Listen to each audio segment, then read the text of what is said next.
quand même 300 inscrits. Alors, je ne sais pas si nous rejoindrons tous dès le début, mais donc en fait, on a à peu près des gens de tous les pays qui se sont inscrits.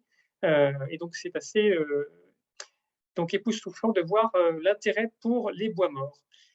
Je vais arrêter le partage de mon écran pour permettre à Bob d'installer son partage d'écran. Bob, est-ce que tu peux prendre la main et te présenter?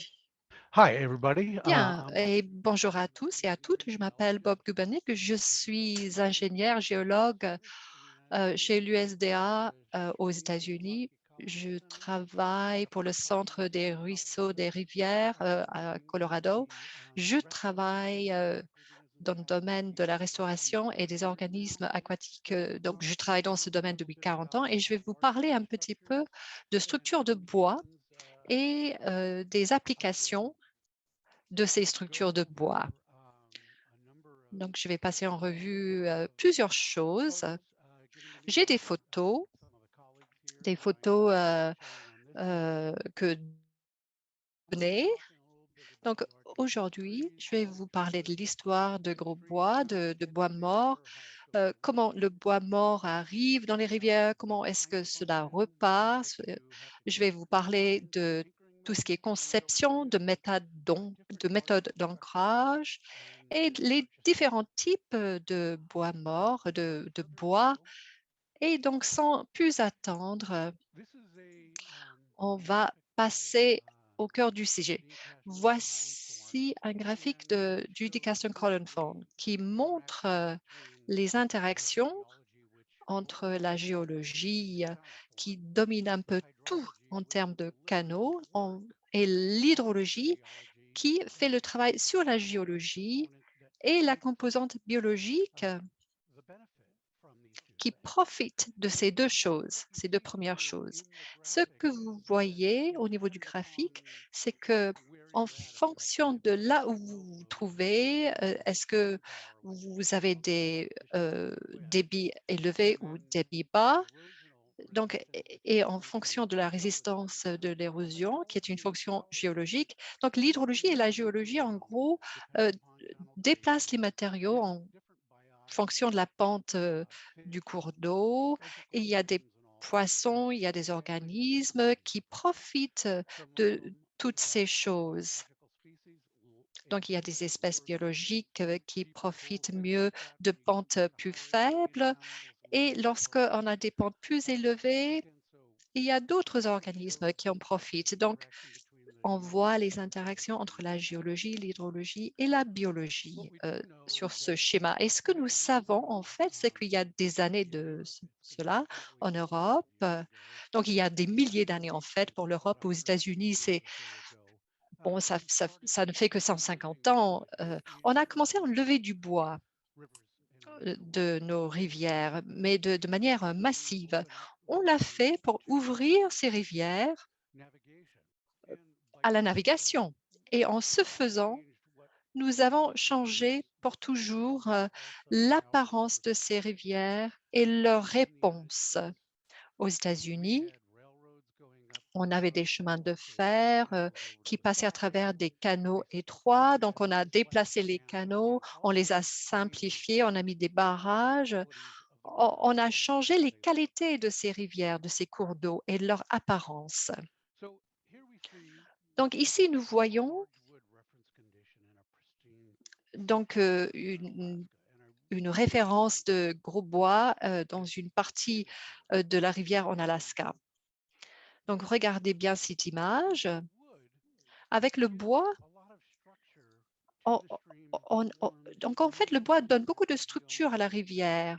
Donc, il y a beaucoup d'avantages géomorphologiques. Et ici, sur cette image, on voit le bois qui forme les berges. On voit tous les vieux arbres qui sont tombés dans le canal, qui sont devenus des grumes nourricières qui forment les berges, qui couvrent les habitats, qui trient les graviers, qui fournissent également des mouilles ou des fosses profondes. Et le tri des graviers a un effet sur tout ce qui est alunage, surtout pour les saumons, parce que il y a la taille de sédiments qui joue. Et si vous regardez bien l'image, il y a du bois de partout. Il y a du bois de partout, c'est dans le canal, il y a des mottes racinaires, il y a une motte racinaire vraiment enfoncée dans le canal. On voit des troncs qui se projettent. euh, et ce sont des bois qui forment la rivière, qui atténuent les inondations et qui fournissent des habitats complexes pour tous les organismes qui se trouvent dans la rivière. Donc, dans les canaux naturels, dans les cours d'eau naturels et aussi dans des systèmes gérés, le bois s'en va et il faut remplacer ce bois. Donc, cette diapo montre le taux de bois qui s'en va. Donc, c'est Maïkovski qui a travaillé là-dessus à la fin des années 80. Est-ce que vous voyez, le B et le C font référence au type de canaux. Le B, donc les types B ont une pente plus élevée, plus de 3 ou 4 %. Les canaux C, ce sont des canaux type plaine d'inondation. Donc là, on est en dessous de 3 %. Et est-ce que vous voyez au niveau du graphique, on a le taux d'épuisement qui est un pourcentage de la perte totale de bois tous les ans. Et en bas, vous voyez la classe de diamètre des bois morts. Donc, les gros morceaux se perdent plus doucement que les bois de diamètre plus faible. Et qu'est-ce que ça veut dire? Ça veut dire que le bois sort en continu du système. Et le système maintient son équilibre en termes de bois grâce à des événements externes. Donc, il y a des bois qui arrivent et lorsque il y a une exploitation forestière ou des coupes de bois, on va enlever la forêt riveraine. Donc, vous êtes en train d'enlever la source de bois dont a besoin la rivière. Moi j'adore ce graphique parce que si vous regardez les deux axes, donc on a les niveaux des vieux bois sur le côté et en bas, on a les années après des coupes à blanc sans zone tampon. Donc, on a 100%. On voit la ligne, c'est du bois qui était déjà dans le système, mais petit à petit, on perd des pourcents tous les ans. Donc, il y a du bois qui doit repousser. Et pour que les arbres arrivent à la bonne taille pour la rivière, il faut du temps. Donc, cette contribution ne commence pas avant 80 ans, en fait. Donc, lorsqu'on fait ces coupes gérées, le bois de la bonne taille pour la rivière, il faut du temps pour que ce bois pousse. Donc, il s'agit de cycles de 100 à 150 ans. Maintenant, je vais vous montrer les effets. Voici, c'est une photo de l'Alaska. C'est un système de canaux assez complexe. C'est une photo qui date de 61. Donc, c'est la partie inférieure de la rivière Harris. On voit les bois, on voit la complexité, on voit beaucoup d'îles, beaucoup de bois qui se forment et qui forment différentes structures. Donc, avec le temps, donc 50 ans plus tard, tout ce bois a disparu et le canal est devenu une tresse unique assez simplifiée. Et c'est ce qu'on essaie d'éviter en fait.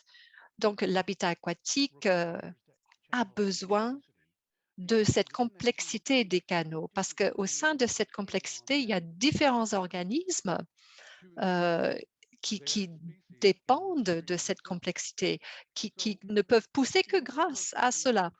Donc, afin de créer cet habitat complexe qui fournit une protection et qui fait le tri des graviers, il faut du bois pendant toute l'histoire du cours d'eau.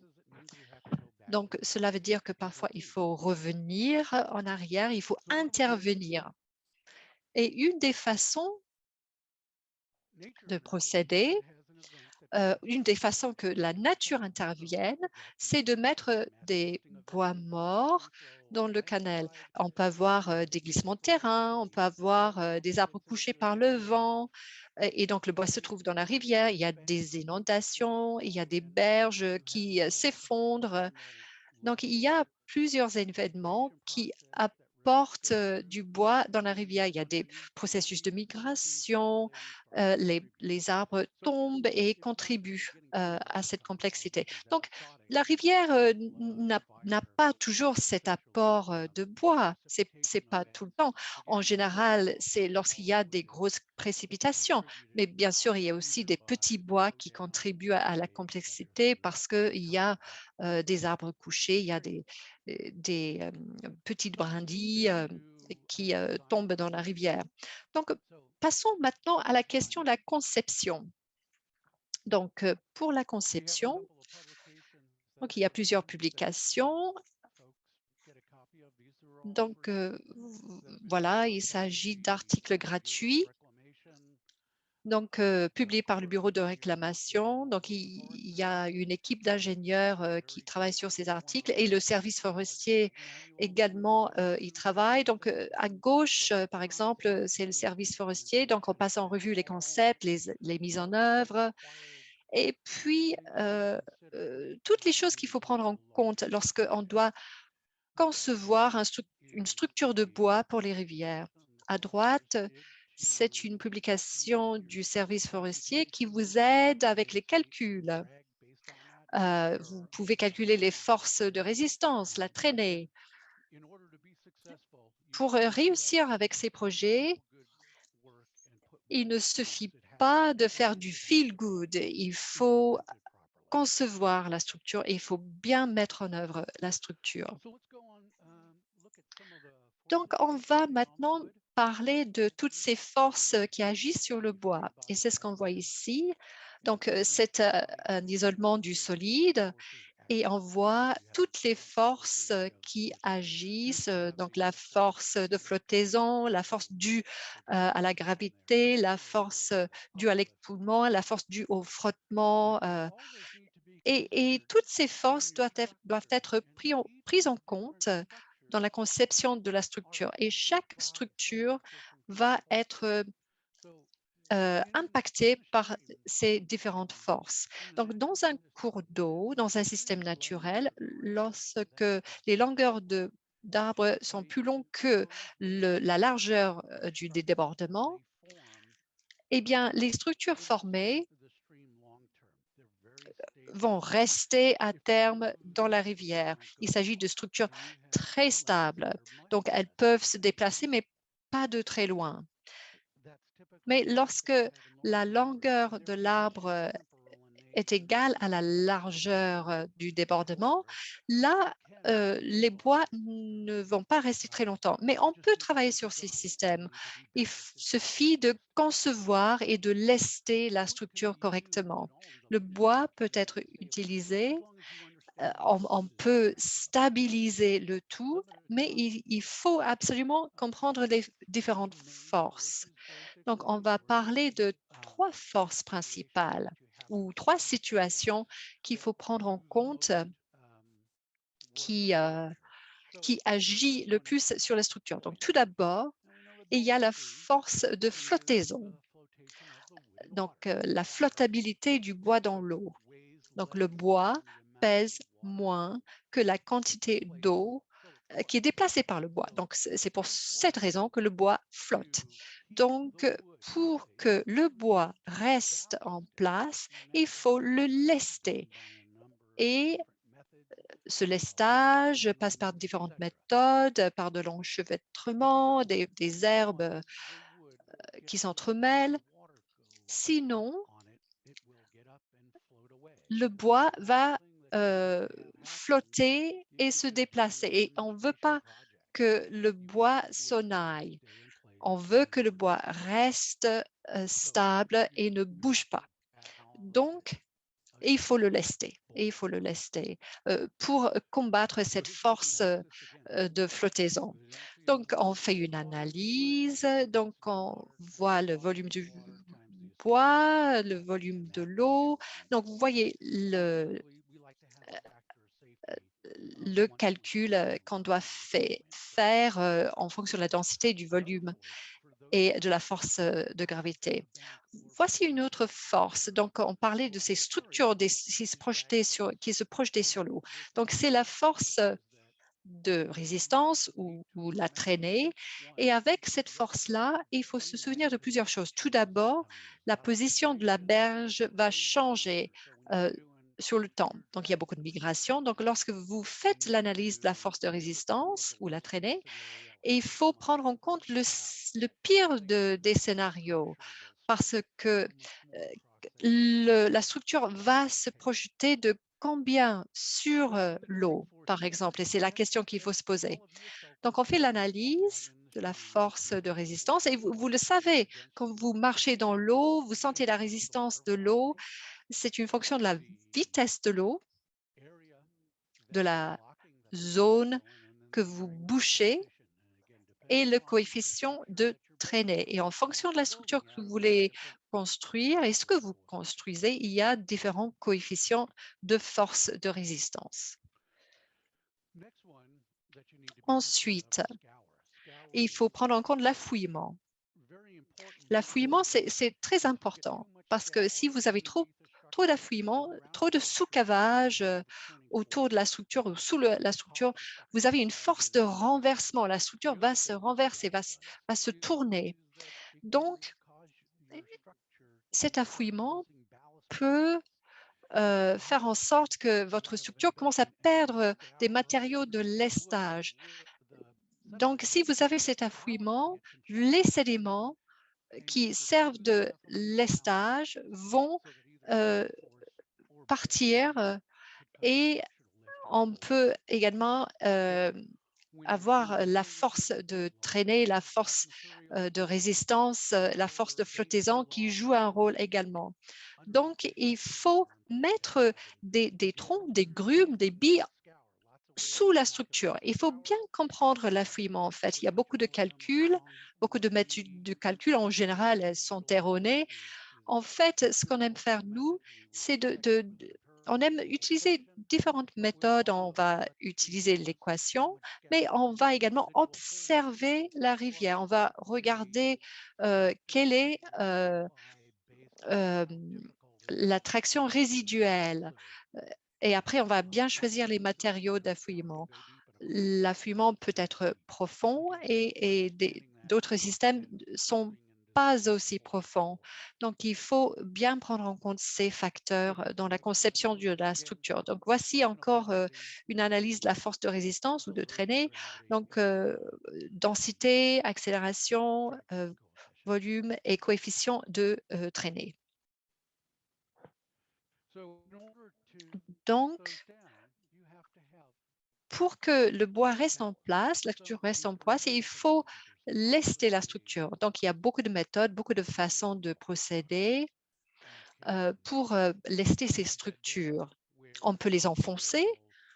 On va, en gros, creuser une tranchée et on va mettre la grume dedans. On va entasser des matériaux par-dessus. Après, on va pouvoir se libérer de la force de résistance. On peut également utiliser des pieux. L'utilisation de pieux, lorsqu'on empile les pieux dans une rivière à gravier ou à gros cailloux, le processus est assez lent. Il faut pelleter, et c'est ce que vous voyez. Et puis là, le tronc, vous voyez, il y a la motte racinaire qui est attachée. Et on voit la ligne d'eau. Donc, on va pouvoir résister aux forces grâce à cette conception. Si vous avez des sédiments, des graviers assez fins, vous pouvez enfoncer les pieux, comme vous pouvez voir. Et si, et si vous avez une une roche-mère peu profonde. Il y a quelqu'un qui utilise un microphone. Il faudrait qu'il arrête le microphone, s'il vous plaît. Quelqu'un parle en même temps. Merci. Driving manta ray anchors, duck-billed anchors, dead men into the ground, and typically you're using a mechanical anchor in a case where you can't use any embedment with, it's shallow bedrock, so your veneer of gravel is not very thick. Or you don't have any other better methods and you need to have it fixed Et solid. donc, vous devez fixer cela de manière solide. Il ne faut pas s'inquiéter de pertes. En général, c'est les situations urbaines où on doit s'inquiéter de pertes ou s'il y a des endroits au-dessus de structures de pont. Et ensuite, il y a l'enchevêtrement. Là, on n'a pas besoin de lestage. L'enchevêtrement, là, l'idée, c'est d'avoir un enchevêtrement de bois, de tronc. Et il faut comprendre comment l'eau va pousser ces bois et c'est plus approprié pour des petits cours d'eau, les canaux de tête, etc. Donc, encore une fois, donc voici les structures maintenant que nous mettons en place et je vais parler de certains aspects frappants de ces éléments. Ici, nous avons vous voyez, une méandre donc dans un cours d'eau et nous allons construire une structure de bois pour une berge en méandre. Et il s'agit simplement, dont l'objectif étant en fait de protéger et de stabiliser la bordure, la rive. L'une des grandes caractéristiques, c'est que ça va créer des habitats dans des fosses profondes, c'est très complexe en termes de structure. Il y a beaucoup de phases de préparation. Il faut que, et là, en plus, ça permet ici à beaucoup d'organismes de se reproduire, ça va capturer piéger beaucoup de matériaux, etc. Et donc, les organismes benthiques ont besoin de cela. Donc, on va servir la chaîne alimentaire, pas seulement ce qui est ce sont des structures où il y a, comme vous savez, il y a des structures avec des organismes, mais donc on va permettre de nourrir d'autres structures qui font partie de la chaîne alimentaire. Et la formation des fosses dans ces structures se fait à la tête vers l'aval. Donc voilà. Donc il faut avoir une très bonne protection contre l'affouillement pour cela. Et ça peut être configuré de différentes façons, vous voyez. Donc voici, par exemple, une vue en plan d'un projet que j'ai mené dans le Wisconsin ici. Donc j'ai utilisé des vieux arbres, donc on les a mis en place. On a utilisé du matériau de rive lorsqu'on a restauré la rive également. Donc, voici des exemples. Encore une fois, vous voyez différentes configurations que nous avons utilisées. Elles peuvent être configurées avec différentes tailles, longueurs, épaisseurs. Ça va dépendre de où vous les construisez et comment vous les construisez. Celle en bas à gauche, vous voyez, c'est simplement du ballast de bois. Ils sont à côté d'une route, vous voyez. Donc les troncs sont empilés les uns sur les autres et c'est supérieur à Q100 et à suffisant de poids de ballast ici pour maintenir la structure en place pendant pendant certains gros débits. Un autre point, c'est la structure de bois de pointe. Donc, sont utilisés, vous voyez, pour former des multi-canaux complexes à multi-tresses et pour créer des îles également. Et ils assurent beaucoup de couverture pour des cages pour les juvéniles et des piscines en croissant qui se forment autour, des fosses qui se forment en croissant autour. Donc, on va enfoncer les troncs d'arbres dans le lit de la rivière, hein, dans à peu près 1,5 m à 2 mètres de profondeur pour bien appuyer la structure avec un bon ballast, bien sûr, on va envoyer. Et donc, on va mettre on va recouvrir donc sur la face. Et encore une fois, ceci, on peut ça peut être fait à plus grande échelle. Ça peut être fait à petite taille pour des petites rivières, mais aussi très grand pour de grands fleuves ou des rivières plus conséquentes. Voici d'autres exemples ici. Lorsque je construis ce type de structure de pointe, j'ai des troncs, des bois qui sont pour saisir, piéger les matériaux qui descendent, les flotter. Vous voyez, donc c'est une structure qui est autoportante. Elle va former une île derrière elle. Donc là, il y aura de la végétation, des plantes qui vont se mettre en place, comme vous pouvez voir en bas à gauche. Vous voyez ici, par exemple, sur cette photo, ça c'est une île existante sur laquelle nous avons mis en place avec du matériau supplémentaire pour maintenir, vous voyez, le chenal à droite, donc pour maintenir les multi-chenaux. Donc, les structures latérales sont placées le long des rives et l'intention ici, pour ces structures latérales, c'est de réduire la largeur du chenal principal. Vous voyez, donc dans la photo à gauche en bas, vous voyez, on voit le gravier qui est derrière, qui est piégé. Il s'agit là des structures de rive. Si vous en avez assez, essentiellement, elles vont fonctionner comme une sorte d'entonnoir. Elles vont fournir une zone morte derrière la structure, donc derrière le matériel dans le temps. Et là, on construit cela et qu'on va excaver, donc on va le mettre sur la barrière. Donc, mais au fur et à mesure que la structure est une fois que la structure est en place, on voit il y a une zone il y a faible vitesse d'écoulement derrière et donc il y a des matières en suspension et donc ceci va permettre il y aura la quantité de matière à l'arrière de ces structures vont se mettre en place passivement avec le temps. Cela va se déposer et bien sûr va réduire la largeur du chenal. Et on restaure la forme, les rives. Voici un exemple ici un récent en Pennsylvanie, par exemple, que j'ai construit. Et encore une fois, la taille peut être adaptée. La taille peut être adaptée sur une rivière à faible énergie, par exemple sur des zones humides, où on essaie simplement de rétrécir, de faire un chenal plus étroit. On n'a pas besoin d'une grande quantité de bois ou de ballast.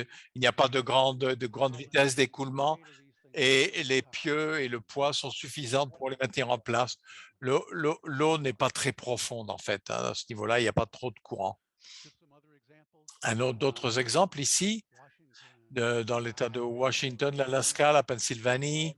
Voici cette grampe ici en Alaska, on peut voir, elle rentre dans les forêts pour faire un système d'accumulation et afin de réduire un petit peu le chenal également là.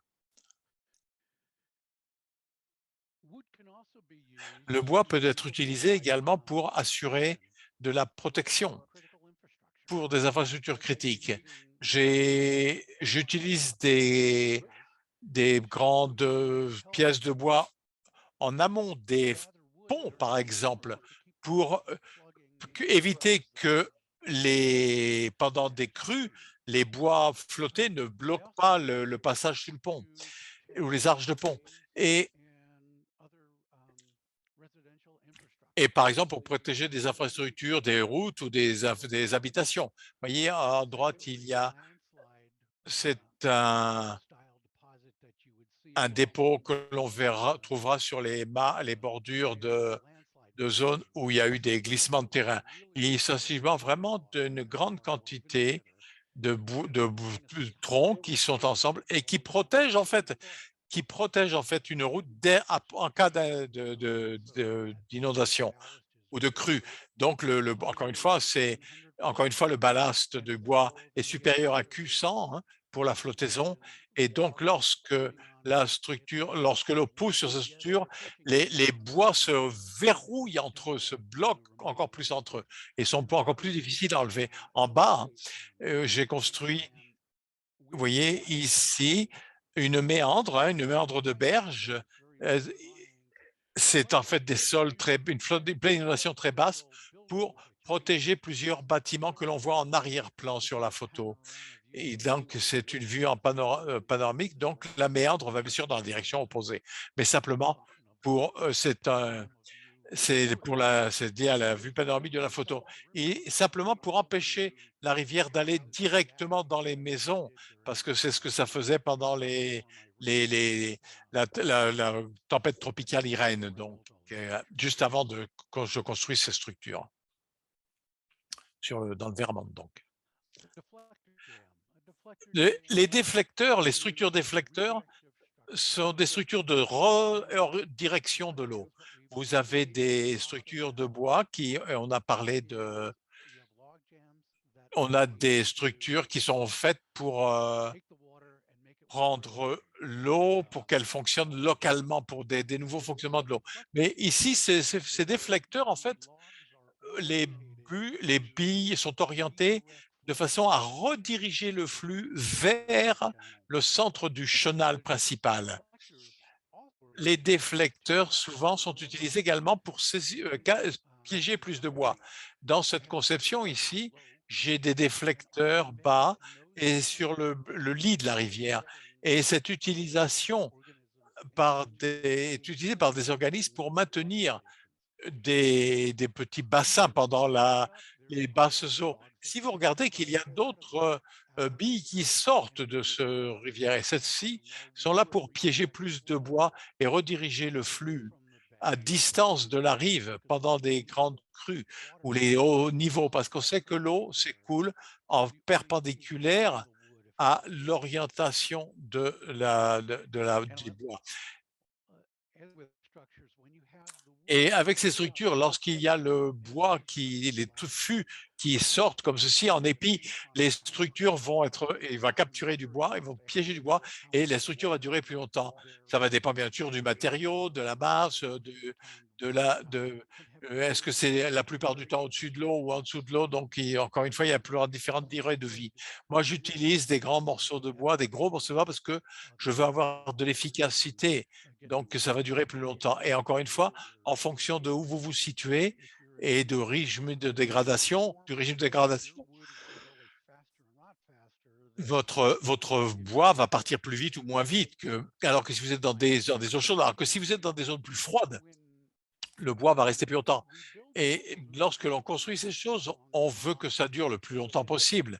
Encore une fois, il faut réfléchir à la taille des troncs et les espèces de bois que vous allez prendre. On va essayer d'utiliser le bois qui va pourrir le moins vite, qui va se dégrader le moins vite, donc qui va résister au pourrissement. Donc, autre chose qu'il faut regarder lorsqu'on va faire des structures de redirection ou de déflexion, ces structures de déflecteurs, c'est que vous avez beaucoup de gens qui font du kayak, par exemple, si c'est des zones de tourisme, des radeaux, etc. Il faudra éviter ce type de structure parce que là, en revanche, ça peut devenir un problème de sécurité. Dans les autres structures, en général, dans les méandres, il n'y a pas de pièces de bois qui se projetaient qui sont en protrusion dans le lit de la rivière. Donc voilà, là, il faudrait faire attention si vous avez des kayakers, par exemple, pour avoir des risques d'accident. Voici, encore une fois, des exemples, j'y reviens. Il y en a un dans le Missouri, ici, vous voyez, on voit les troncs au-dessus et ceux qui sont dans l'eau. Donc, sur la branche ouest de la rivière Blanche, donc voici des structures déflecteurs, on voit les grands pools, les fosses qui se forment autour, les bassins qui se forment autour de ces systèmes et qui sont très utiles. Les structures en travers des chenaux principaux sont intéressantes et bien sûr, on a pas un chenal qui a un ciset qu'on veut ramener à l'intérieur et donc on va lui donner assez de rugosité de bois de façon à ce que le flux va s'arrêter. Donc, quand on travaille sur ces structures, on ne peut pas simplement réfléchir au chenal lui-même, il faut travailler sur l'ensemble de la plaine inondable parce que vous allez augmenter en fait la profondeur des sédiments dans le chenal. Ça, c'est l'intention. Et lorsque vous faites cela, encore une fois, vous allez réactiver la plaine inondable et on veut être certain de ne pas causer une érosion potentielle. Donc, on travaille, on fait ces structures d'une paroi de la vallée à une autre paroi de la vallée. Elles ne sont pas nécessairement, c'est pas une structure de barrage en tant que telle. C'est poreux dans le temps, ça laisse passer l'eau. Elles peuvent boucher et peut-être faire un remplissage derrière, mais la plupart du temps, elles se remplissent avec des sédiments, elles vont piéger des bois, des branches, mais ça reste poreux. Mais ceci va réduire la vitesse du chenal d'écoulement, bien sûr, et va changer le gradient hydraulique de l'eau, donc en surface, et, et ça va donc réduire la vitesse d'écoulement.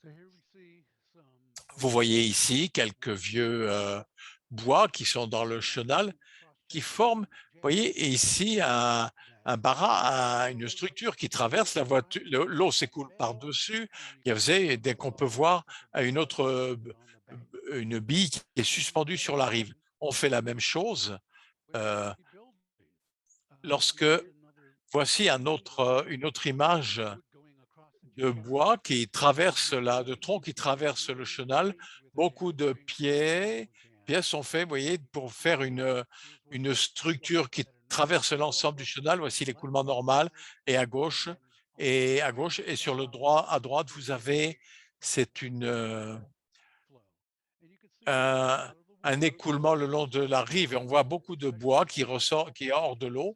Et là, comme on peut voir ici sur la plaine inondable, ici le bois, est dans le chenal enfoncé, les arbres donc, et avec ces deux masses, et ça ne va pas bouger. Dans ce on descend, on peut utiliser des petits morceaux d'arbres et par exemple, les pieds, par exemple, les billes de pied pour faire des petites structures. Moi, j'aime bien ces structures en pied de talus, vous voyez, donc pour les petits cours d'eau, c'est simplement des des bois, des petites branches qui sont mises dans des structures et vous allez construire en fait vous allez refaire un sol sur ça avec des structures, voilà. Et donc, ça marche très, très bien.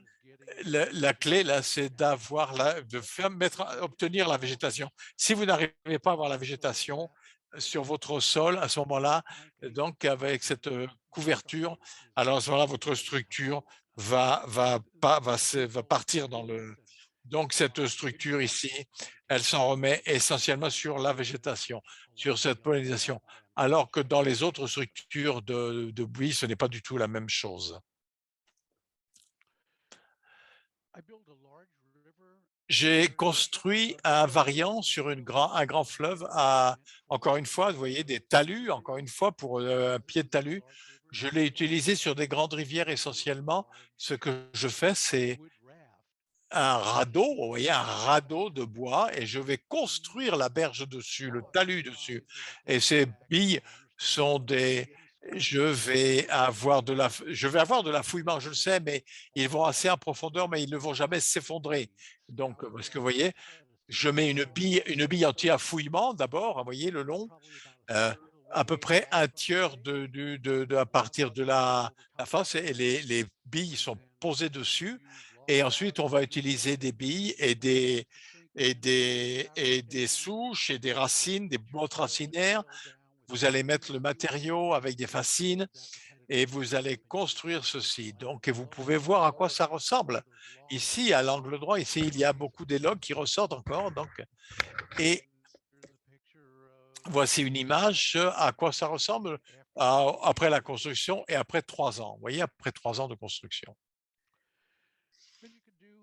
Et on peut faire, bien sûr, des analogies de barrages de castors. Vous voyez, ici, ça marche très, très bien dans des zones historiques où il y a eu des castors et là qui ont été bien sûr exterminés.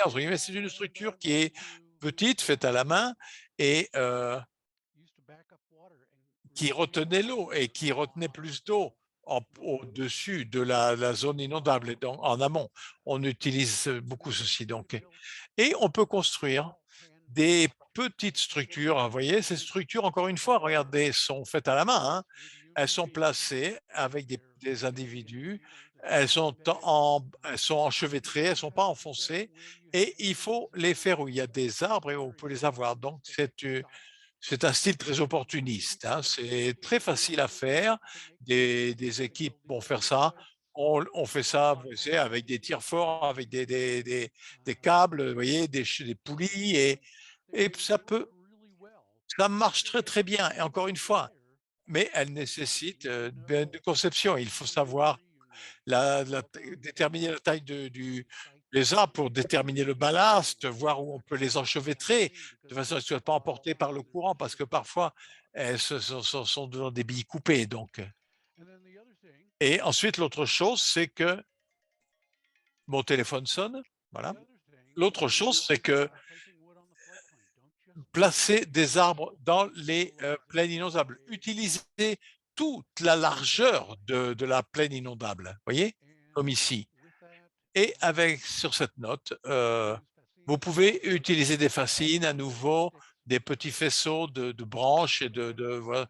Et sur cette note, je vais prendre vos questions ou commentaires. Merci. En attendant que ça soit rédigé, les questions, Bob, j'ai une question pour toi.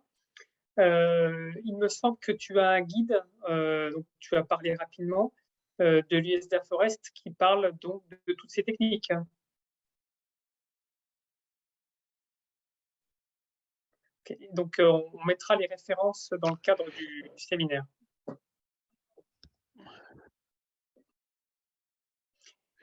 Certainly. Certainement, certainement. Le guide auquel vous faites référence c'est le manuel national pour les grands troncs d'arbres. Donc, je pourrais partager que je partage mon écran à nouveau, peut-être. Mais et ce manuel a été produit par le bureau vous voyez, c'est un manuel très étendu sur tous les concepts, il couvre tous les concepts de conception de structures avec des grands bois, toutes les différentes espèces, etc., tous les éléments à prendre en compte, comment accès, récolte, type d'équipement, etc., etc. C'est vraiment le manuel dont vous voulez disposer si vous allez pratiquer cette technique. C'est un ouvrage très vaste, mais il est très, très bien mis en place avec tout ce que vous avez toujours voulu savoir sur les systèmes de restauration avec des structures en bois. Donc, je vais commencer par la première question en français. So, vous utilisez beaucoup de troncs avec la motte racinaire. Peut-on faire des aménagements intéressants et efficaces avec des troncs droits sans motte racinaire? It depends upon the scale. ça dépend de l'échelle. Les troncs avec blocs racinaires sont très bien parce qu'en fait, si vous regardez la distribution de poids dans un tronc, ces premières fibres, et c'est le plus lourd que presque les mètres 50 qui vont suivre. Donc, le poids est énorme. Et il y a une espèce de pince. Donc, si on peut utiliser des billes de bois seules, mais elles vont rendre les choses un peu plus difficiles. Si vous utilisez des petites structures, vous pouvez les utiliser pour…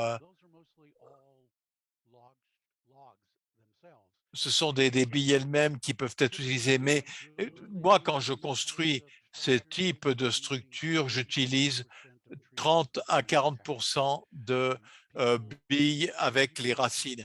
Les gens s'inquiètent de l'arrachement des racines. On enlève la terre, on vérifie que tout est propre. Donc, on va enlever les branches qui pourraient être… Et ensuite, on n'a jamais eu d'effet délétère sur ces utilisations.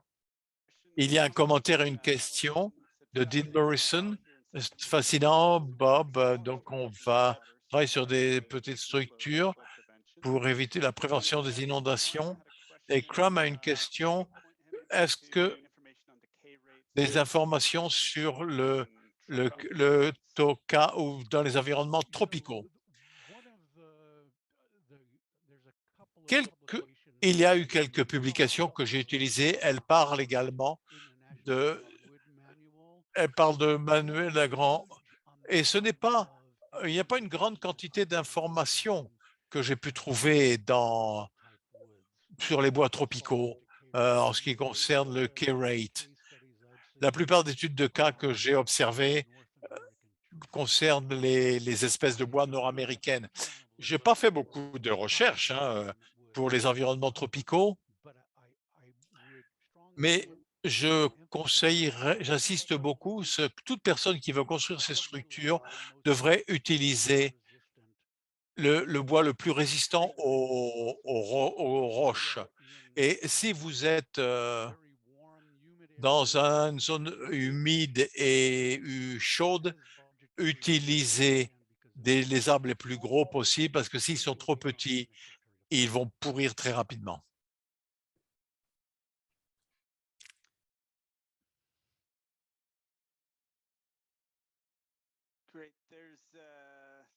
Il y a une autre question de Phil concernant, est-ce que vous avez des exemples de structures de bois qui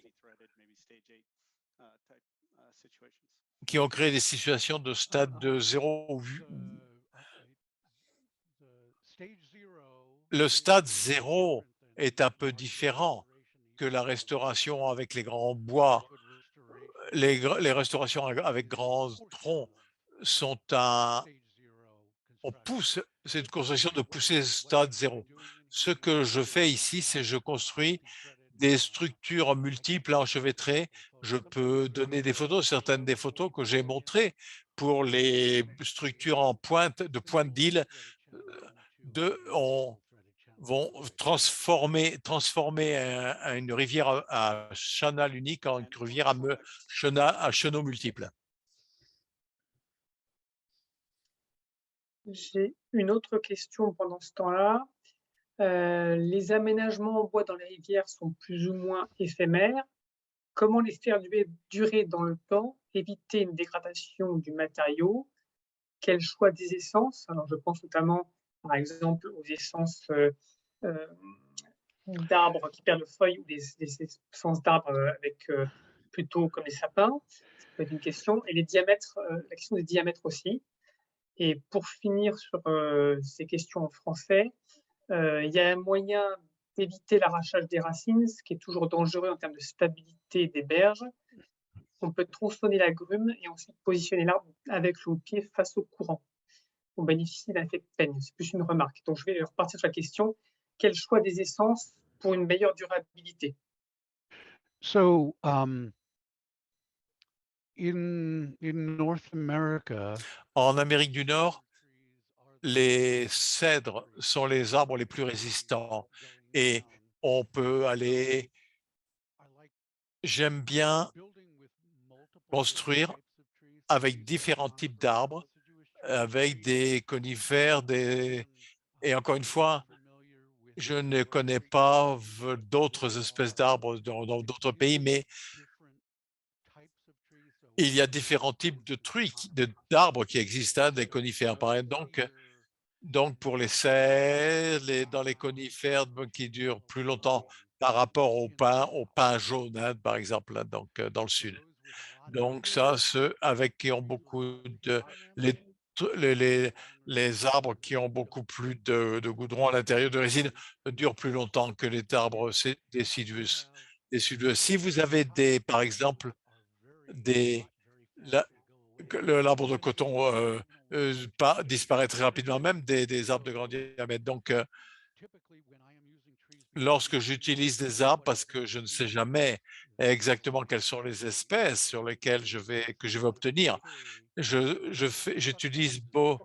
travaille sur les besoins structurels de l'arbre et je vais aller vers des troncs très gros. Donc, si je peux avoir. Et très souvent, je veux que les modes de racines soient au moins 1050 et donc il faut Et donc, il faut, ou 1 mètre, je pense. Voilà, bon, il faut en utiliser plusieurs.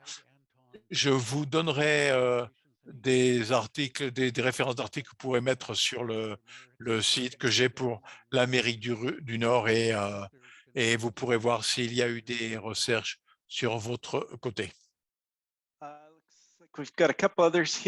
Alors, il y a d'autres questions. Une question concernant si ces structures peuvent résister à des inondations subites, des écoulements de plus de 15 mètres cubes, donc des gros écoulements. Est-ce qu'il y a eu, on peut avoir une structure qui résiste à ça?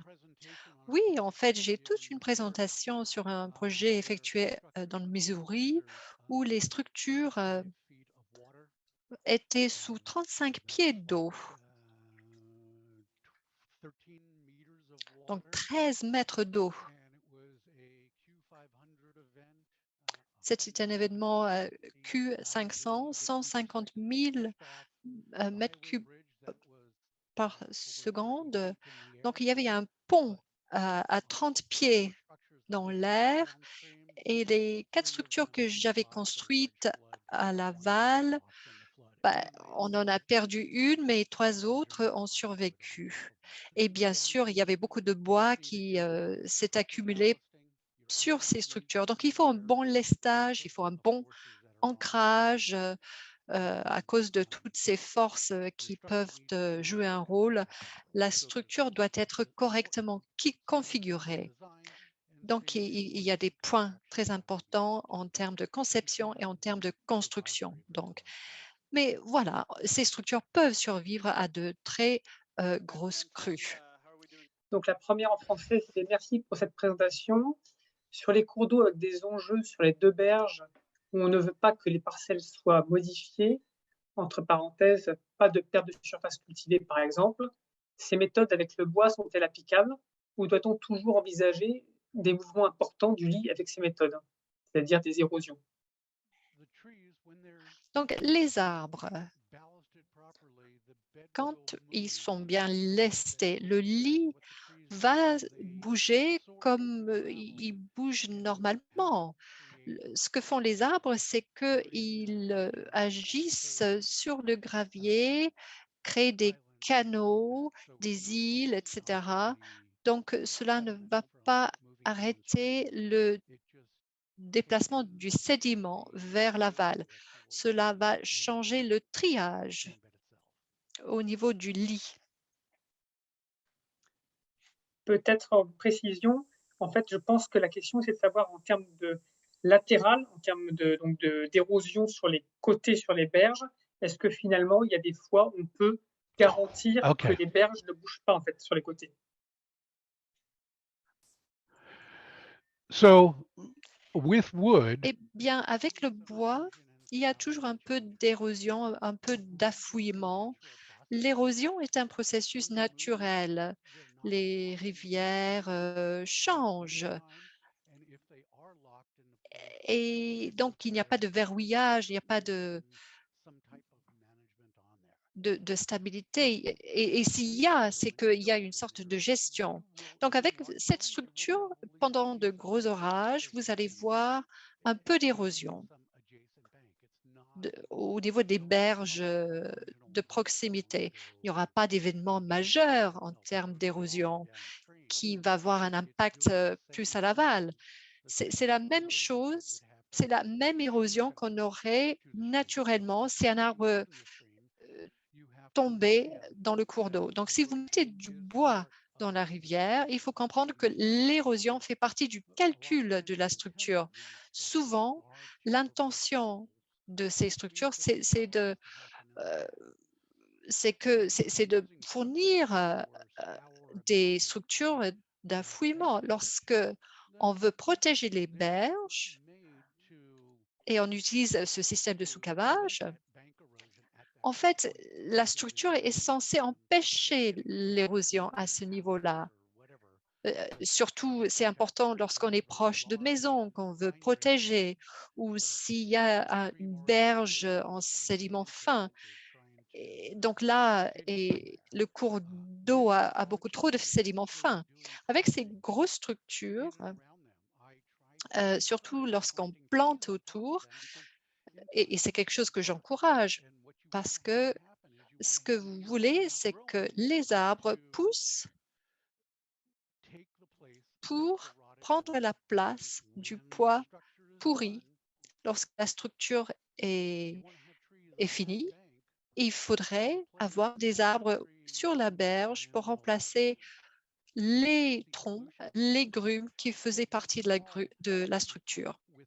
Et rappelez-vous, avec la photo de condition de Grosbois, la photo de référence, tous ces arbres que vous voyez qui se projetaient avec d'autres arbres par-dessus. Donc, il s'agit d'un système qui donne des nutriments et qui atténue l'érosion.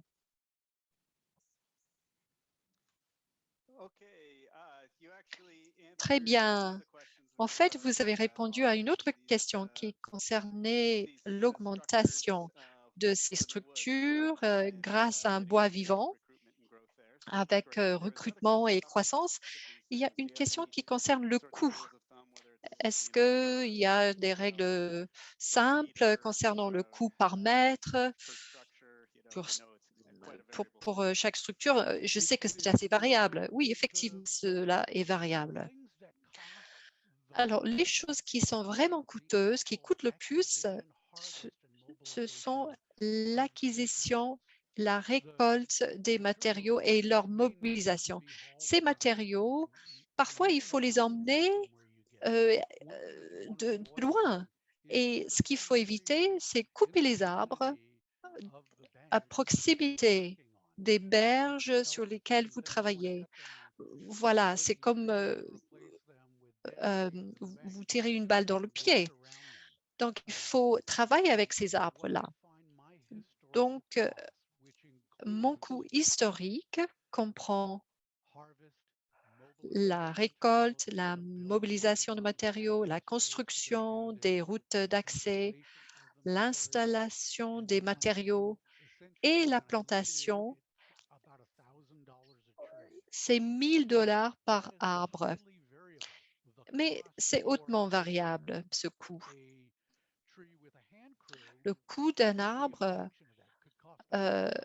peut coûter 100 $, mais avec un rendement en termes d'avantages qui est énorme. Donc, il faut imaginer l'échelle. Si vous devez faire venir des arbres de loin, bien sûr, cela va coûter beaucoup plus cher par rapport à un sourcing local. Mais l'installation de la structure en général, c'est la partie la moins chère. Donc, je remplace 3 grumes par heure avec quelques pelleteuses.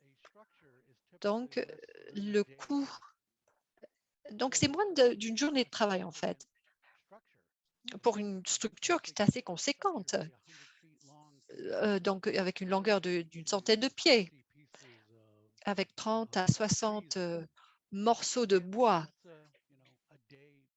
Donc, c'est 1 jour, 2 jours grand maxi. Donc, cela va dépendre du transport, de la source des arbres et le temps nécessaire pour mettre le bois dans la structure. Voilà, je ne peux pas être plus précis, désolé. Merci beaucoup, Bob. Donc, on a 10 minutes de décalage, mais c'était l'introduction qui nous a un petit peu retardé. Je propose à Margaret de bien vouloir rejoindre donc l'équipe d'animation en affichant donc sa vidéo et en partageant son écran. Margaret, bonjour, je te laisserai te présenter. Merci.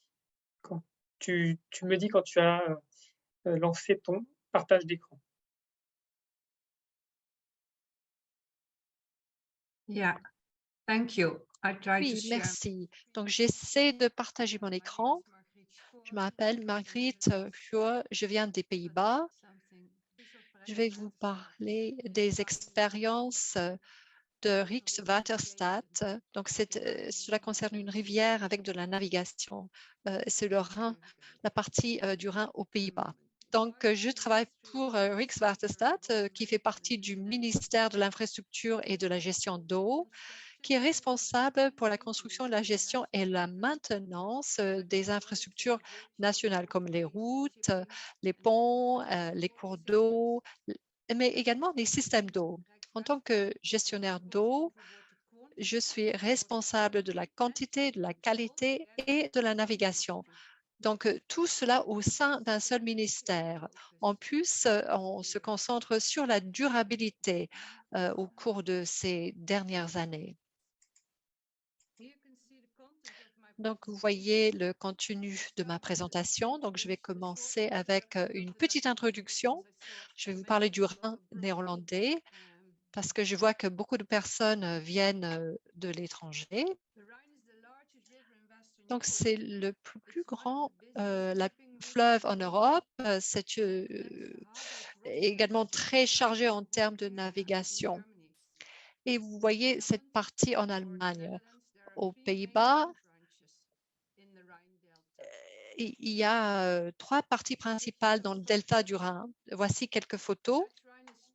Donc, le Rhin néerlandais est régulé avec des épis, ce qui rapetissait la rivière. La plupart des navires se trouvent dans la branche principale. Donc, c'est la route maritime principale.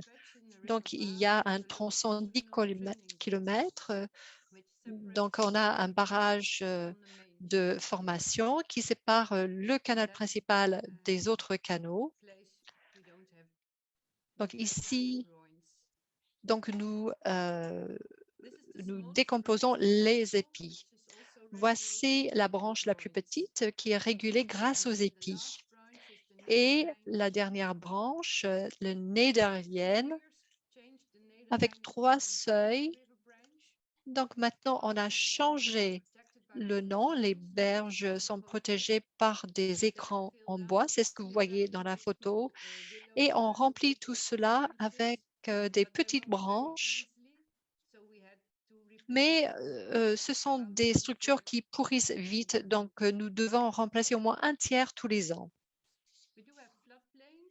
Nous avons des plaines inondables et des berges qui sont inondées tous les hivers pratiquement. Cette photo vous montre une inondation estivale qui a eu lieu en 2016.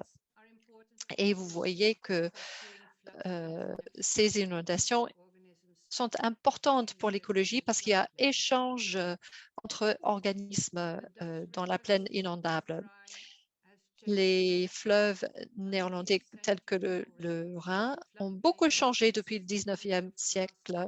Donc, la plaine inondable était constituée de prairies.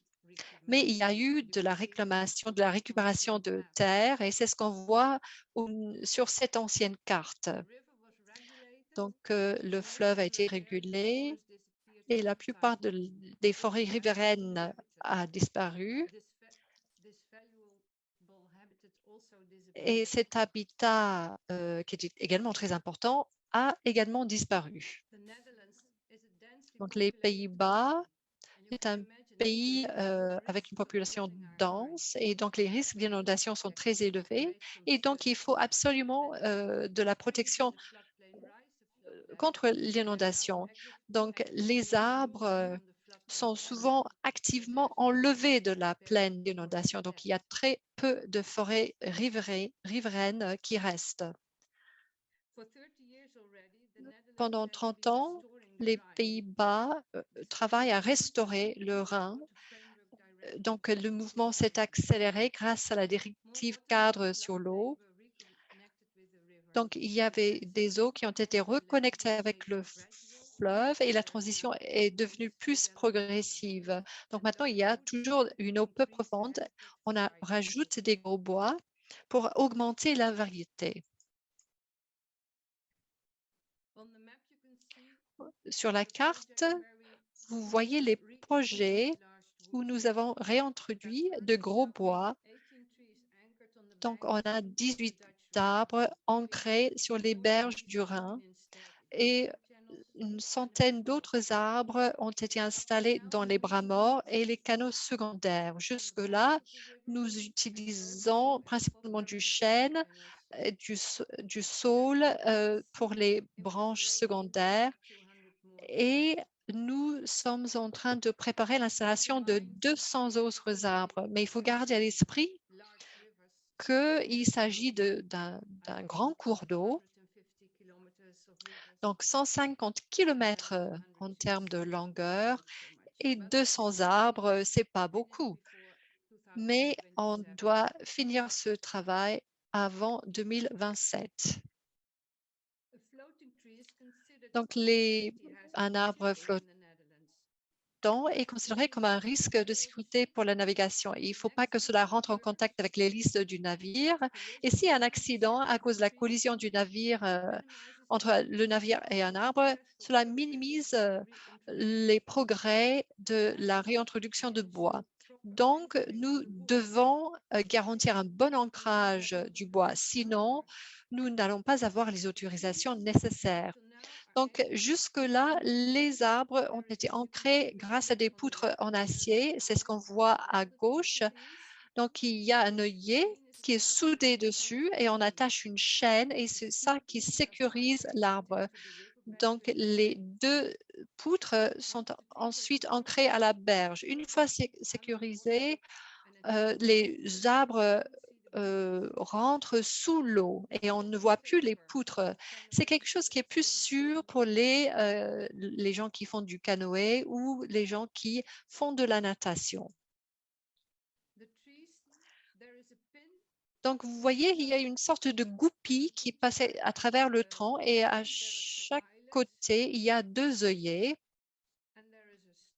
Et il y a également une chaîne bien solide qui passe à travers, qui attache l'arbre aux poutres. Et chaque arbre est attaché à 2 ou 3 endroits pour être sûr que l'arbre reste stable et en place.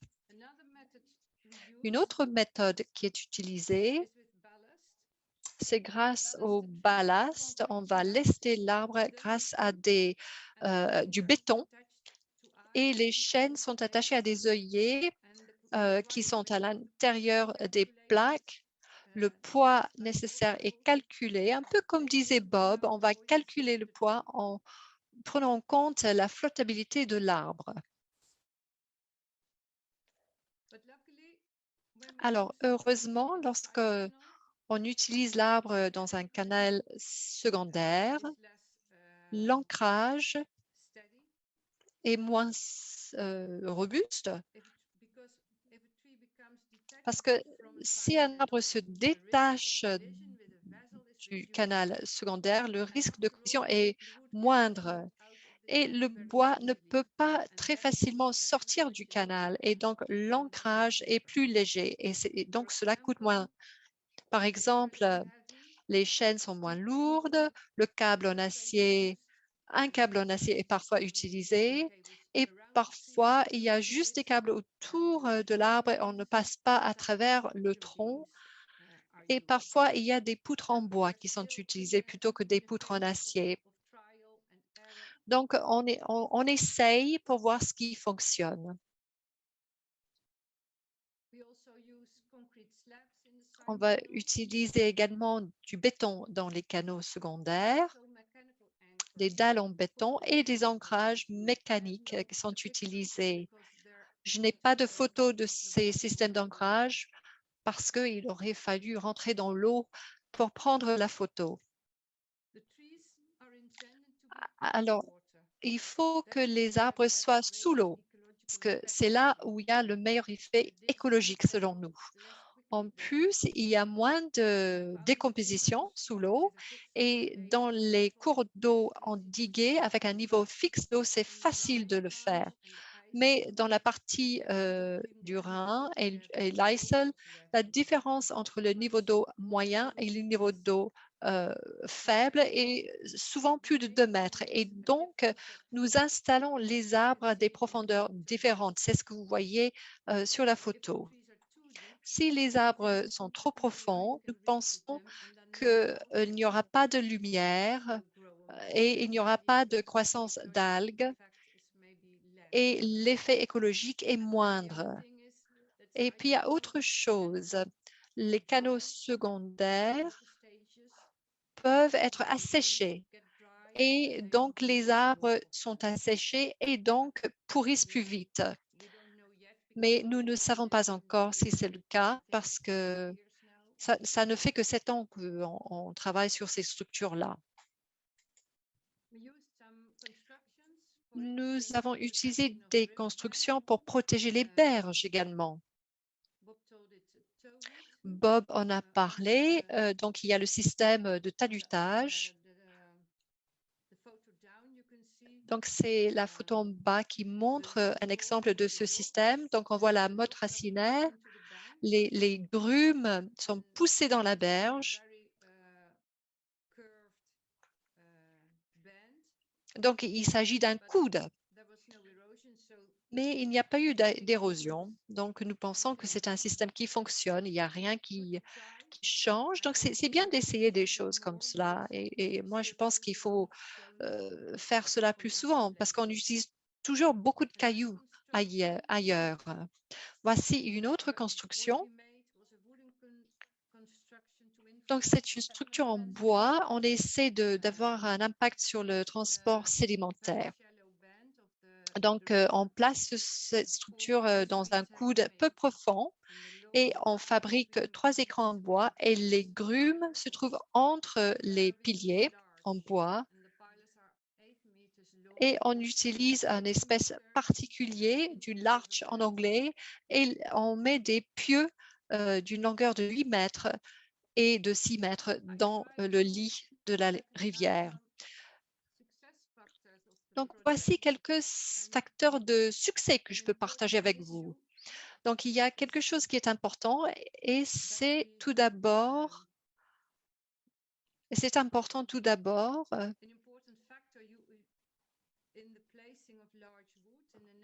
lorsque vous positionnez le gros bois dans le Rhin, il faut surtout prendre en compte la sécurité. On travaille avec des ingénieurs, il faut écouter leurs conseils et il faut également des conseillers nautiques.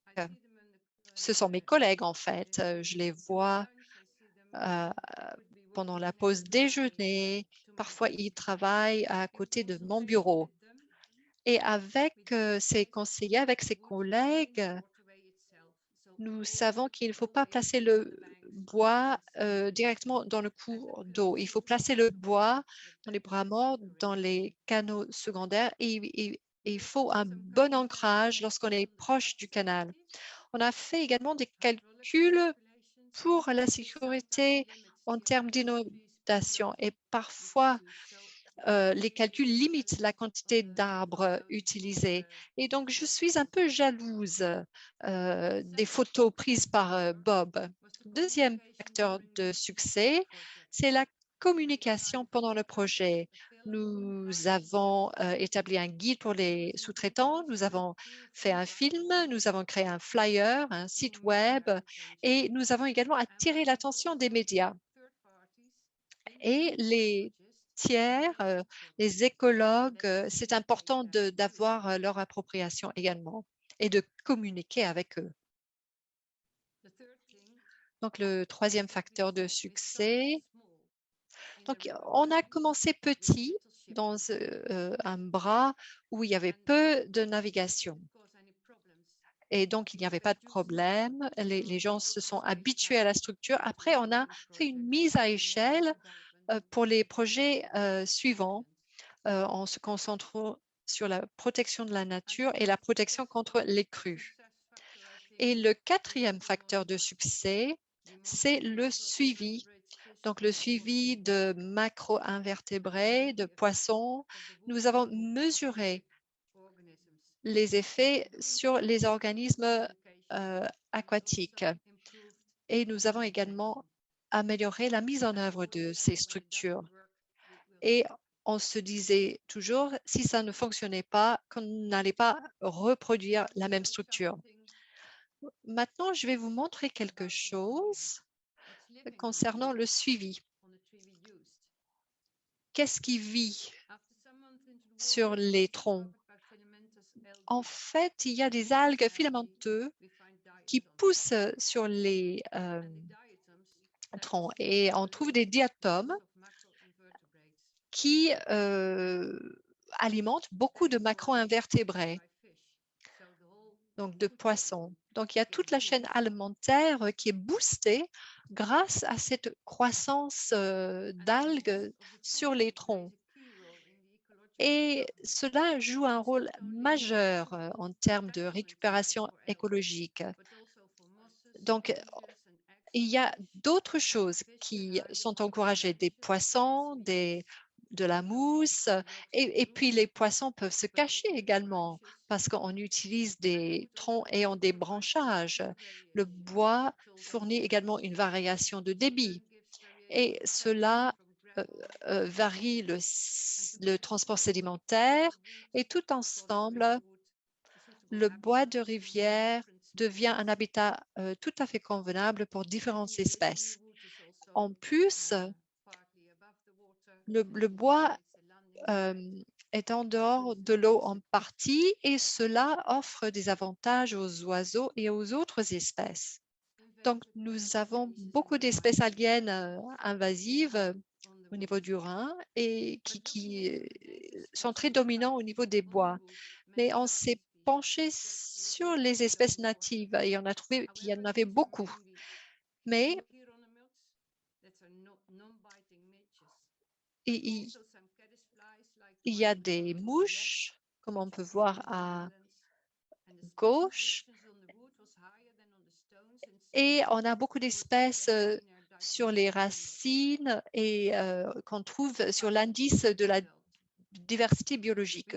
Donc, on a fait également des enquêtes de poissons. On a vu que les poissons utilisent les bois, ces structures de bois, comme zone nourricière. Et près du bois, il y avait des espèces non natives et la diversité d'espèces est très élevée autour de ces structures. Comme attendu, donc les gros bois affectent la morphologie et c'est ce qu'on voit à niveau bas d'eau. On voit des fosses d'affouillement proches du bois, mais on voit également des dépôts de sable proches de ces structures en bois, mais aussi dans d'autres canaux. Et il y a également du limon. Cet été, le Rhin était très bas. Cela nous a permis de voir les grosses racines dans les canaux secondaires.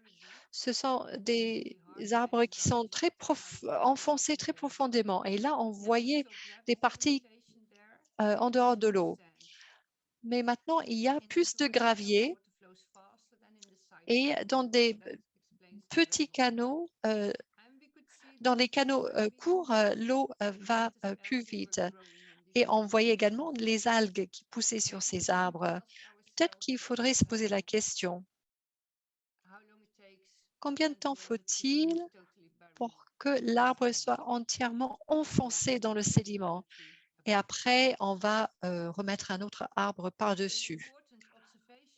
Il y avait un constat important. Au bout de 7 ans, sous l'eau et en dehors de l'eau, même les saules et les autres n'ont pas entièrement décomposé. Les branches avec une épaisseur de plus de 20 cm étaient encore présentes. Les plus petites branches avaient disparu. L'arbre, en fait, devrait avoir une largeur de au moins 40 cm parce qu'on ne veut pas avoir à transporter un nouvel arbre tous les 5 ans. Bien sûr, il y avait également des difficultés. Donc, on veut utiliser des arbres avec des racines, mais c'est difficile de les trouver. Et puis, utiliser des grands arbres et notre préférence pour le chêne veut dire des coûts de transport très élevés. Le processus d'autorisation est assez long et il faut prendre en compte la sécurité des gens qui font du canoë ou qui nagent. Et on n'a pas pris en compte le coût de panneaux de signalisation. et nous commençons juste à organiser les contrôles et prendre en compte les coûts. Due to the low water level of the Et Rhine. certains arbres aujourd'hui sont en surface en raison du faible niveau de l'eau dans le Rhin. Et donc, pour suivi, nous apprenons en permanence et bien sûr, c'est important pour nous.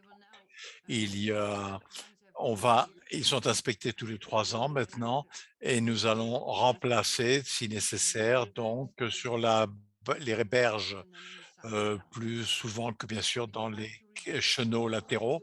On essaie de réduire les coûts en utilisant des arbres locaux, des saules ou des peupliers et porter attention à l'optimisation logique en plaçant les arbres plus proches les uns des autres, et ce qui nous permet d'avoir des structures 3D et bien sûr un effet morphologique plus étendu et bien sûr les enfoncer plus profondément.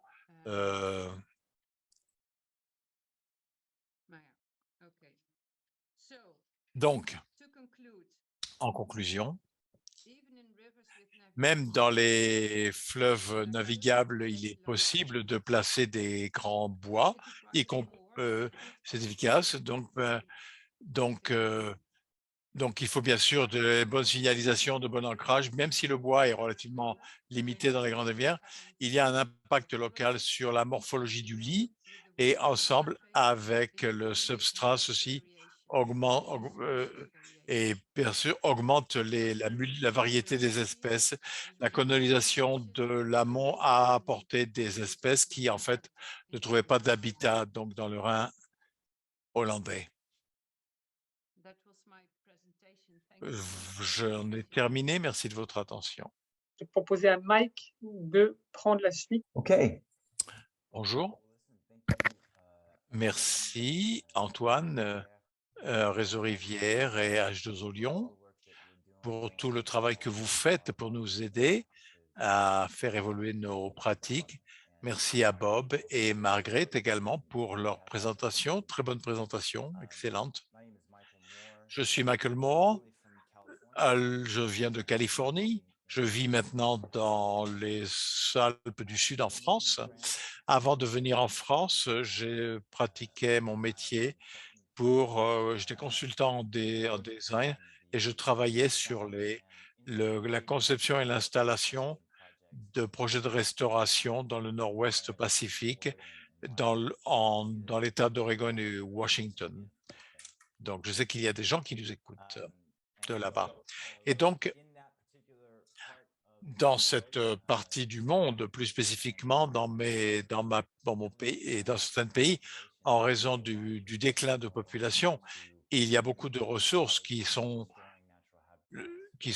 mises en œuvre pour beaucoup d'actions mises en œuvre pour restaurer les habitats et refaire revenir les populations.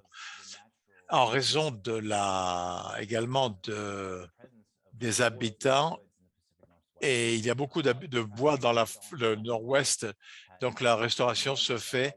On a pu développer en fait et de raffiner, de standardiser en fait depuis plusieurs décennies les activités, comme partout ailleurs où on a exploité le bois et même les départements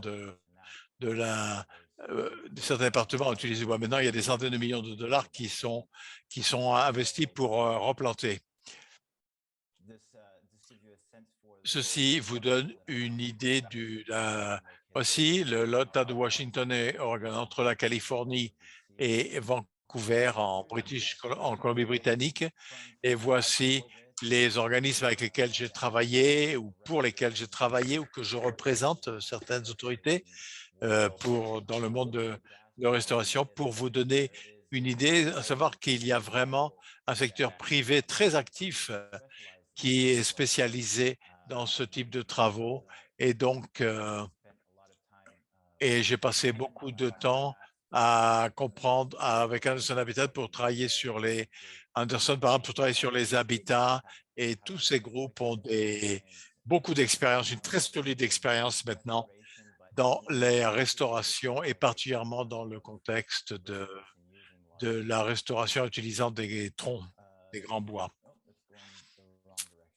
Pardon, je vais dans la mauvaise direction, dit-il. Comme mon collègue vous l'a dit, mon mentor l'a dit, ce qu'il fait, j'étais travaillé donc dans ces constructions. On va regarder rapidement dans cet exposé. Je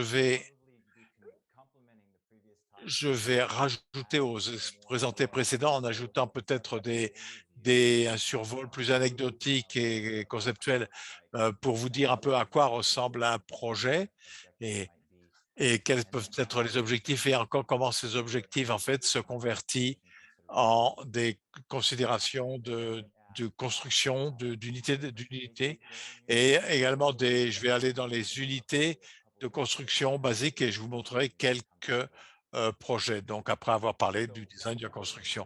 Donc, voici un graphique très, très bon brillant qui vous montre très bien des éléments dont vous avez déjà entendu parler sur la complexité, comment reconnecter les écoulements, les plaines inondables, comment créer des bassins ou des contextes spécifiques pour les habitats, pour trier les sédiments et les graviers. Et tout ceci conduit à une complexité qui a été mentionnée.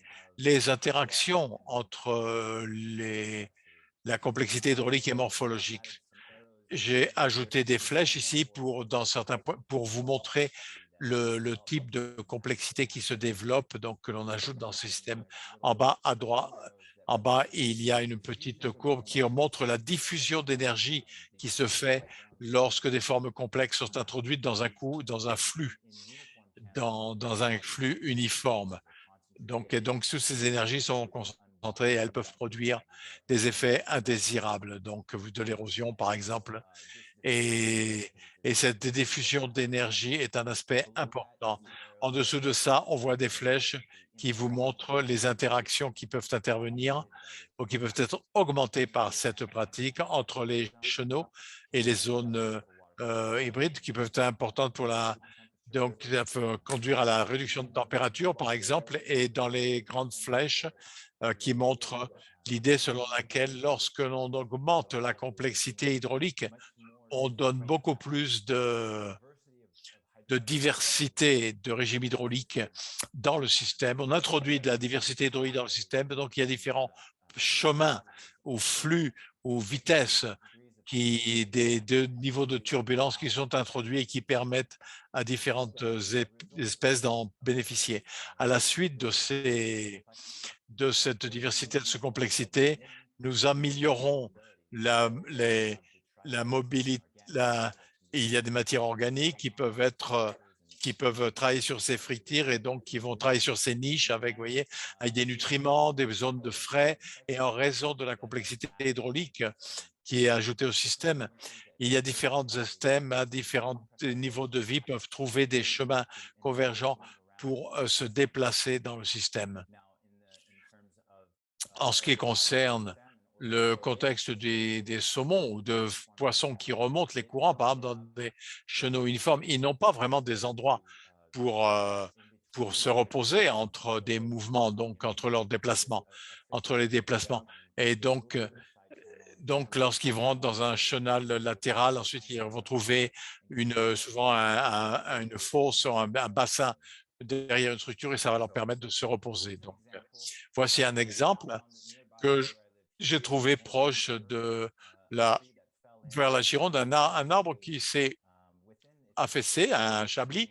Et vous voyez, il a créé cette dynamique, il a créé cette fosse. D'abord, on peut voir qu'il y a un bassin qui se forme, une fosse qui se forme autour, et il y a des refuges à haut débit. Lorsqu'il y a des hauts débits, les poissons peuvent se cacher derrière la motte de racinaire ici, et ils ont la capacité de ne pas lutter contre le courant, de ne pas voter. On peut voir que les graviers ont été triés en aval de cette bloc racinaire et on voit en amont qu'il n'y a plus de tri, il n'y a pas de tri. Ceci qui montre que ce système, en fait, n'a pas de représentation de différentes granulométries disponibles. Et ensuite, encore une fois, les écoulements, les réorientations de flux On a des flux qui vont aller autour du bloc racinaire, qui vont revenir dans la plaine inondable. Et on voit sur cette photo, mais de l'autre côté de l'arbre, il y a un canal latéral qui s'est formé. Bien sûr, les racines elles-mêmes diffusent de l'énergie qui pourrait se concentrer pendant les flux et les écoulements. Et il y a un autre morceau de bois en avant-plan, vous voyez ici, donc, qui traverse le flux et qui redirige également cet écoulement. Et celui-ci étant une bille sans racines. Et donc, comme Bob l'a dit, le flux va se déplacer en perpendiculaire le long d'une bille. Et ça, c'est quelque chose dans laquelle il faut réfléchir lorsque l'on va concevoir avec intention des… Donc, maintenant, on prend tous ces concepts maintenant et on va les mettre en œuvre sur une compréhension des objectifs dans ce qui sera possible ou pas dans un projet.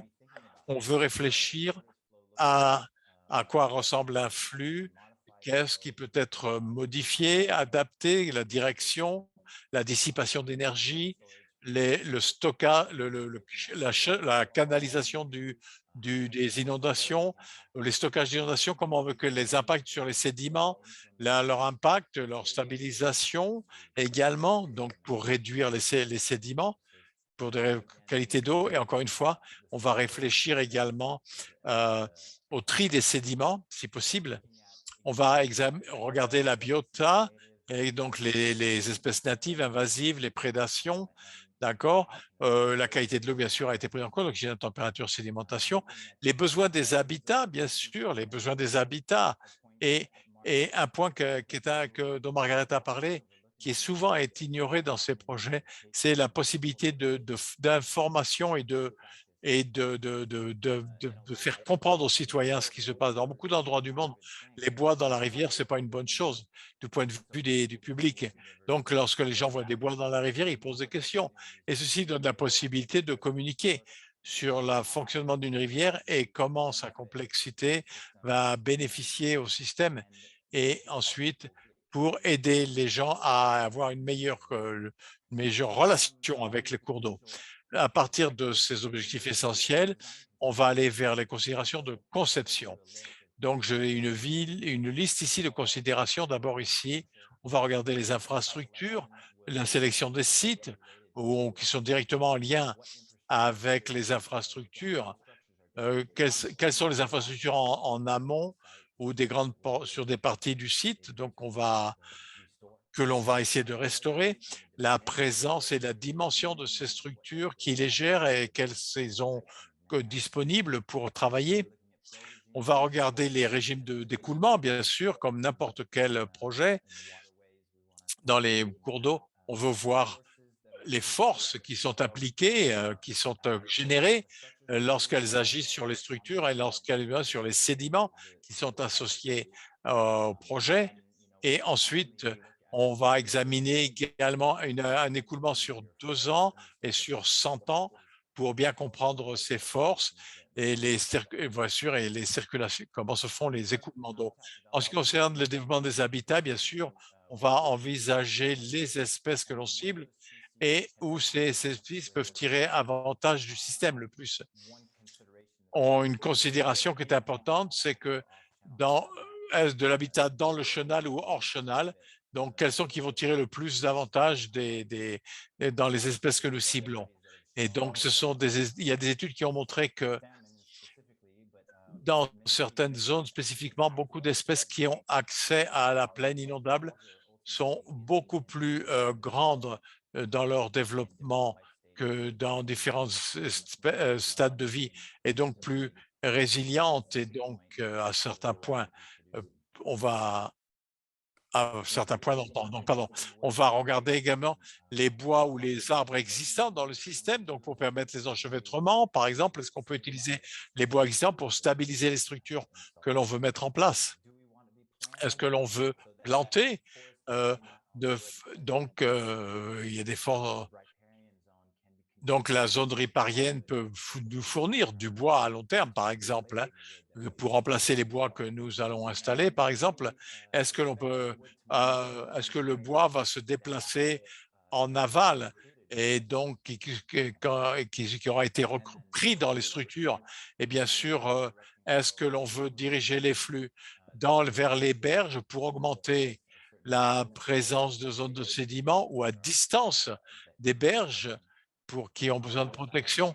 Ou est-ce qu'on veut faire des des chenaux latéraux qui peuvent être activés en utilisant des bois d'une certaine orientation pour faire déplacer l'eau dans une direction?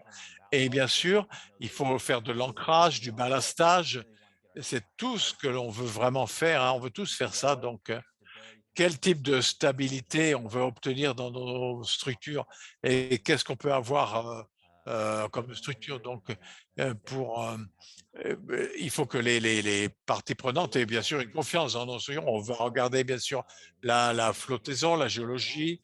Est-ce que le lit rocheux va être stable ou est-ce il risque de de déplacer lorsqu'on va plaquer? Est-ce qu'on va utiliser des blocs de roche pour du ballast ou est-ce qu'il faut, par exemple, du matériel, des équipements, ou est-ce qu'il faudra utiliser de la ferraille? Et puis également, l'évolution du projet. On regarde des projets ici avec l'intention de déclencher des processus qui manquent dans le système. Et ces processus dans le système existent sur des longues périodes de temps. Donc, à quoi ressemblera ce projet l'année prochaine, dans 5 ans, dans 10 ans, dans 15 ans ou dans 100 ans, hein, de maintenant? Donc, quel sera l'impact de la dégradation du bois? Est-ce qu'il y aura plus de contributions des arbres vivants qui existent dans le système? Et qu'est-ce qui se passe s'il y a une inondation de centenaire l'année suivante? Est-ce qu'il y aura d'autres modes de défaillance que qu'on peut prévoir afin que nos structures restent en place? Et bien sûr, cette diapo ici insiste sur l'idée que dans le processus de conception, on va réfléchir au processus de construction également. Maintenant, il y a un certain nombre de facteurs dans des besoins de construction qui sont importants pour n'importe quel projet dans un cours d'eau. Mais pour que ces projets, parce que souvent, on travaille dans des environnements sensibles où l'accès est difficile, on veut immédiatement être dans les premières étapes, voir comment les machines, l'accès des machines, les véhicules de transport, comment on va transporter le matériau du système, comment on va faire comment on va les pelleteuses, par exemple, est-ce qu'on va être situé sur les bords, sur les berges? Chaque structure devra disposer de ces prises en considération. Chaque pièce de bois que l'on va traiter, chaque élément de la structure devra être conduire à ces processus de réflexion, comment nous allons mettre tout cela en place et comment nous allons accéder accessoirement. Donc rapidement, on va aux matériaux, les unités de base, hein, donc, et je vais y aller rapidement donc pour aller au projet. Donc d'abord, on a 4 éléments fondamentaux que je voudrais présenter. D'abord, on a les troncs avec souches, hein, les troncs avec une motte racinaire. Et ensuite, on a les billes de bois sans la racinaire. Il y a les pieux et les broussailles. Donc, vous voyez, on a les billes peuvent faire de 30 à 60 mètres de diamètre, de 5 à 10 mètres de long. Un pieu en pin va être plutôt de 25 à 30 cm de diamètre et peut-être 3 à 5 mètres de long. Donc, elles peuvent être facilement poussées dans le sol. Et les broussailles, c'est tous les branchages. Donc ça, c'est tout le matériau qui est généré, enfin produisant ces unités d'ailleurs. Donc, et on va prendre cela avec nous et on va les mettre dans les structures pour assurer le remplissage, en fait, le remplissage, si vous voulez, de ces rapidement. Si on regarde ici, vous voyez donc les images, vous voyez ça vous donne une idée comment on les utilise, à quoi elles ressemblent, les différentes façons dont elles peuvent être utilisées, les échelles. Vous voyez, regardez ici, par exemple, quelques exemples en zone dans la campagne et en zone non périurbaine ou urbaine, vous voyez ici des bois de pied ont été utilisés ou des troncs avec racines ont été utilisés, vous voyez. et avec les dissipations d'énergie, ensuite les pieux qui sont foncés avec un système spécifique, à l'excavateur. Donc, comment est-ce que ces éléments s'assemblent? Je vais vous parler de deux projets pour aller plus près sur la bordure entre l'État de l'Oregon et l'État de Washington, un fleuve, là, pardon, un fleuve. Donc, ce premier projet, c'est un projet de restauration d'habitat à Rock Creek. C'est un territoire donc qui contribue c'est un affluent, vous voyez. Et ensuite, il descend il se jette dans l'océan. Donc, vous voyez, c'est le conseil local qui voulait améliorer la qualité et la mobilité de ces espèces dans cette zone. Donc voici le projet REACH. En bleu clair, vous avez la zone d'inondation des crues centenaires et la zone bleu foncé, c'est l'écoulement à 2 ans. Vous voyez que les zones les symboles foncés sont les bois qui vont être introduits dans le projet. Vous voyez qu'il y a des bois sur les rives, dans le lit de la rivière. Vous voyez, il y a et dans ce cas, et bien sûr plus vers le bas, dans le fleuve Bleukamis, il y a des bois qui est plus concentré sur la stabilisation. Donc, on a beaucoup de création d'habitats, différentes structures avec différentes intentions, et on peut voir dans la plaine dans la plaine inondable, on voit à 100 ans, il y a des morceaux de bois qui sont simplement des bois qui sont là, et en espérant que ces éléments vont éventuellement seront moins confrontés à de l'eau et seront soumis à moins de force et donc ils seront moins mobiles dans les grandes crues. Donc, quelques exemples de structures qui ont été utilisées pour ce projet. Voici celle-ci. C'est une structure latérale pour créer un bassin, une fosse. In specific locations to stabilize the embankment in this location. The location and intention of this structure is associated with the fact that the embankment can be excavated. There aren't any obstructions to that excavation, like native trees that we want to preserve.